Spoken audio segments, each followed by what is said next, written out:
আসসালামু আলাইকুম। যে মেয়েটি স্ত্রী হয়ে আসে সে কিন্তু ফেরেশতা না। তার ভুল ত্রুটি হবে। অপরদিকে স্বামীর মেজাজ খারাপ হওয়াটাও কিন্তু অস্বাভাবিক কোনো বিষয় না। মেজাজ খারাপ হলে সে একটু বকাঝকা করবে, কিন্তু বকাঝকাটা ঠিক রয়েছে। যখন সে কোনো অশ্রাব্য ভাষায় গালিগালাজ করে তখন কিন্তু এটা হয়ে যায় ভয়ংকর রকমের একটা আচরণ।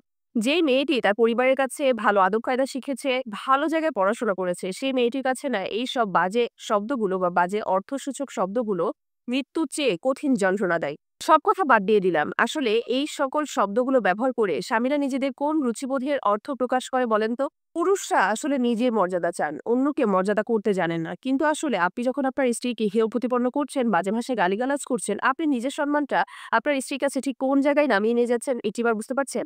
পুরুষের তো রীতিমতো একটা অভ্যাস হয়ে গিয়েছে। স্ত্রীর উপর অসন্তুষ্টি প্রকাশের মাধ্যমই হলো তার বাবা-মা নিয়ে বাজে ভাষায় মন্তব্য করা, তার চরিত্র নিয়ে কথা বলা, তার স্বভাব নিয়ে কথা বলা, তার ব্যবহার নিয়ে কথা বলা। দেখেন, স্ত্রীর কোনো দোষ ত্রুটি যদি একটু পেয়ে থাকেন, সেটার ক্ষেত্রে কি হয়? সেটা কোনোভাবে মেনে নিতে পারেন না। আসলে আপনি একজন মানুষ হিসেবে কি ত্রুটিপূর্ণ? আপনার মধ্যে কি কোনো ভুল নেই? আপনার মধ্যে কি কোনো খারাপ কিছু নেই? বা আপনার মধ্যে ওই নারীটা কোন দিক দিয়ে আপনাকে পছন্দ করছে না সেটা জানার কখনো চিন্তা করেছেন বা কখনো চেষ্টা করেছেন? আপনি সবসময় চেয়েছেন আপনার কাছে পারফেক্ট হতে হবে। আর যখন দেখেন সে আপনার কাছে পারফেক্ট না, তখন আপনি তার পরিবারকে নিয়ে কথা বলেন। এবং এই প্রতিবাদটা অনেক নারী করতে পারে না। একটি সংসারে ভুল-ভ্রান্তি হতেই পারে। আপনি কিন্তু আপনার স্ত্রীকে ওয়াদাবদ্ধ করে আপনার ঘরণী করে নিয়ে এসেছেন।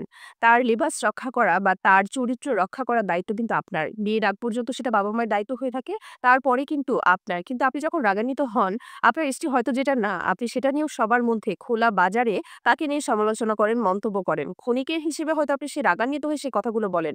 কিন্তু সেই কথাগুলো কিন্তু ওই নারীর হৃদয়ে গিয়ে লাগে এবং এই কথাটা তাকে মৃত্যুর আগ পর্যন্ত আপনি কখনো মুছে ফেলতে পারবেন না তার হৃদয় থেকে। দেখুন, এই কথাটা সবসময় মনে রাখবেন। কোনো মানুষই কিন্তু পরিপূর্ণ না। কোনো না কোনো দিক থেকে ভুল ভ্রান্তি রয়েছে। সেই জিনিসটা আমাদেরকে মেনে নিতে হবে এবং মেনে নিয়ে জীবনযাপন করতে হবে। কিন্তু আমরা সামান্য কিছু হলেই খোলা বাজারে এমনভাবে কথা বলি, সেটা হতে পারে একজন স্বামী, হতে পারে একজন স্ত্রী। সে যেটা না, অশ্রাব্য ভাষায় তাকে কথা বলা হয়। আসলে কি জানেন? যেই মানুষটা যেই জিনিস না, তাকে যখন আপনি অশ্রাব্য ভাষায় কথা বলবেন, সে কিন্তু তার স্বাভাবিক সেন্সে থাকবে না। কোনো মানুষকে অসম্মান করে কথা বলবেন না। সম্মান করুন। কারণ আপনি যখন অন্য একজন মানুষকে সম্মান করবেন, সম্মান দিয়ে কথা বলবেন, কোনো বাজে মন্তব্য করবেন না, কোনো খারাপ ভাষা ব্যবহার করবেন না। তখন কিন্তু অপর পক্ষের মানুষটা কখনোই আপনাকে অসম্মান করে বা রাগান্বিত হয়ে বাজে ভাষায় কোনো কথা বলতে পারবে না। সে আপনাকে সম্মান করবে।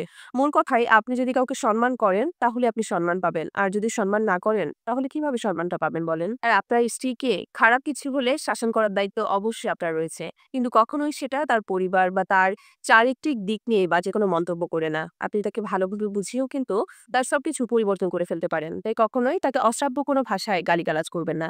কারণ একটা ভদ্র পরিবারের মেয়ের জন্য এটা না অনেক বেশি হৃদয় বিদারক। তাই কখনো খারাপ ভাষায় কথা বলবেন না। কারণ এটা ইসলামের শরিয়া মোতাবেকও কিন্তু হালাল না।